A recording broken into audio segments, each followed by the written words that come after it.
Silence. That happens a lot when I tell people. So this silence often stems from the fears that people have of mathematics. But these fears, they're very complex.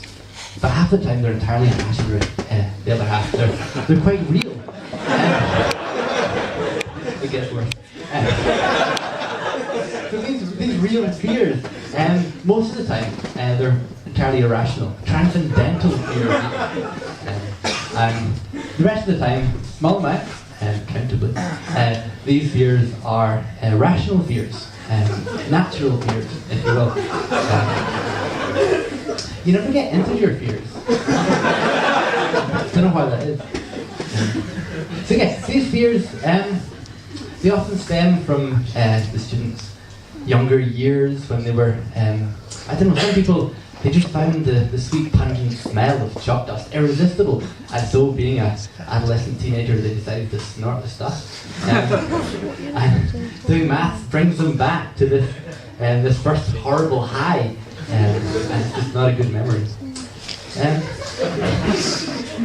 Other people, their fears are slightly more understandable. Some people, they have a pastry allergy, so pie was never going to go down right.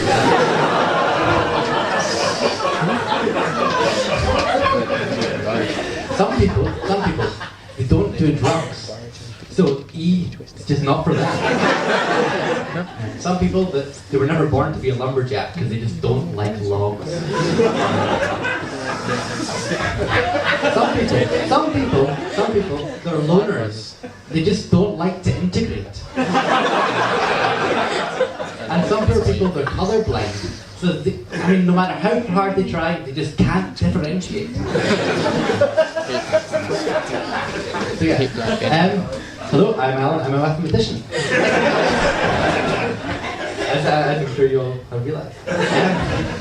So yeah, it's a novel idea, a mathematician speaking in front of an audience where he can actually see the audience.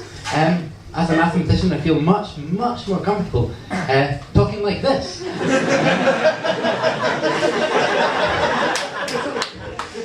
So facing the other way has a number of different benefits. Primarily, if I didn't have a microphone to my mouth, you wouldn't actually be able to hear me speak. Which, as a speaker, is actually quite good, because it means I won't get any awkward questions from the audience. So yes. Facing the other way also allows the nervous mathematician to gaze into the sumptuous slate of a chalkboard. This reassuringly rough surface has helped comfort many of the mathematicians, aiding them in overcoming even the worst pastry allergy. So yes, we mathematicians, we quite like chalk. More chalk, less talk is the cry of the mathematician.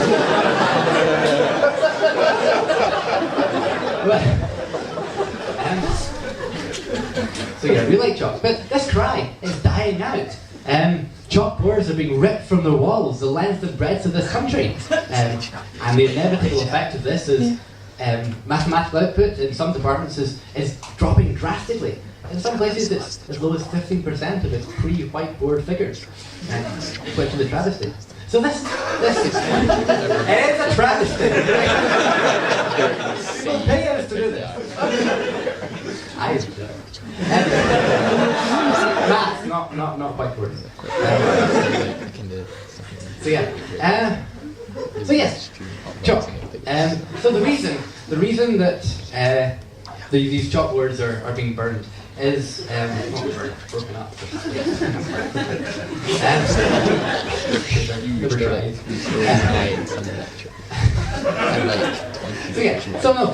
Chalk is getting much harder to find. It's getting much harder to find chalk. So the secretaries are they're spending all their time trying to source this chalk and rather than dealing with other important issues like undergrads. So yeah, but recently chalk's actually become much more readily available in the last few months. This seems to coincide, not entirely sure why, with the death of Amy Winehouse. No idea why that's so yeah, so I don't know, mathematicians are often accused of being academically elite. But as a pure mathematician, I see very little wrong with that. I mean, euthanasia is my title. So yeah, I'm a pure mathematician. There's also applied mathematics, and there's kind of statistics that we tend not to talk about now. Sort of academic sellouts. we only talk to them because they've got money. So, with applied mathematics, I don't know, it's kind of boring. Yes, I'm a mathematician, and I think applied maths is boring. So, I mean, your stereotype of someone sitting down looking at an equation all day, that's an applied mathematician. Applied mathematics is sort of for failed engineers. Seriously, everyone in my office, all the applied mathematicians have engineering degrees. I don't know why. So yeah, so pure mathematics, you think applied mathematics at all the applications and pure mathematics was just sort of everything else. But that isn't really the case. Pure mathematics has plenty of applications, especially in this new modern computer era. Take your computer, for example. Your computer is the realization of an abstract mathematical machine called a Turing machine. Everything a Turing machine can do, a computer can do. Everything a computer can do, a Turing machine can do. So, when you're at home alone, updating on the internet, updating your status on Facebook, you're doing maths. Or at least that's what I tell myself.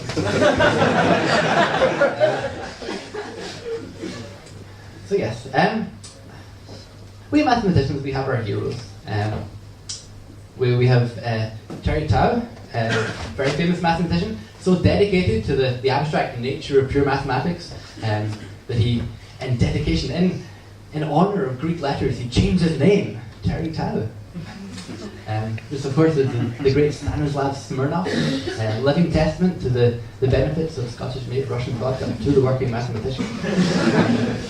And of course, we've got the wonderful Carl Werdeman. She's more of a field engineer. An applied mathematician. Sorry. Mathematicians. All our great names, all our heroes, have a Fields Medal. There is no Nobel Prize for mathematics. Instead, there's a Fields Medal. So the Fields Medal, you can only win it in mathematics.